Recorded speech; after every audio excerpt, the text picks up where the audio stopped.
2013 ജിത്തു ജോസഫിന്റെ സംവിധാനത്തിൽ മോഹൻലാൽ നായകനായി വന്ന ദൃശ്യം നിരവധി ഭാഷകളിലേക്ക് റീമേക്ക് ചെയ്യപ്പെട്ടിട്ടുണ്ട്. അത് ചൈനയിൽ സംവിധാനം ചെയ്തത് മലേഷ്യൻ സംവിധായകനായ സാം കുവ ആയിരുന്നു. അതിൽ ചിത്രത്തിന്റെ ക്ലൈമാക്സിൽ മാറ്റം വരുത്തിയാണ് സംവിധായകൻ ചെയ്തിട്ടുള്ളത്. അതേ സംവിധായകന്റെ ഏറ്റവും പുതിയ ചിത്രമാണ് എ പ്ലേസ് കോൾഡ് സൈലൻസ്. എന്നാൽ ഈ ചിത്രം 2 വർഷം മുമ്പ് ഇതേ പേരിലെത്തിയ ചിത്രത്തിന്റെ റീമേക്കാണ്.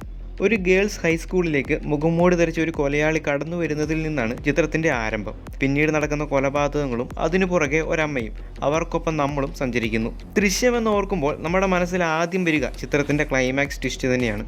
അതുപോലെ പ്ലേസ് കോൾഡ് സൈലൻസ് എന്ന ചിത്രത്തിലേക്ക് വരുമ്പോഴും ഞെട്ടിക്കുന്നത് ചിത്രത്തിന്റെ ക്ലൈമാക്സ് തന്നെയാണ്. ചിത്രത്തിന്റെ ആദ്യ അവസാനം വരെ കാണുന്ന പ്രേക്ഷകന് ഒരു ത്രില്ലോടെ എന്താണ് സംഭവിക്കുന്നത് എന്നറിയാനുള്ള ആകാംക്ഷയോടെ പിടിച്ചിരുത്തുന്നു എന്നത് തന്നെയാണ് ചിത്രത്തിന്റെ ഏറ്റവും വലിയ പോസിറ്റീവ്.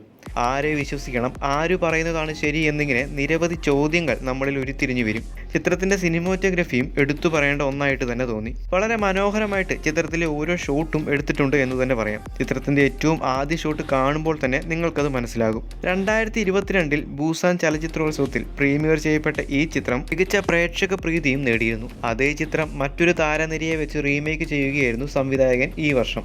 ചിത്രത്തിന്റെ 5 ദിവസത്തെ ഓപ്പണിംഗ് കളക്ഷൻ തന്നെ 443 കോടി രൂപയായിരുന്നു.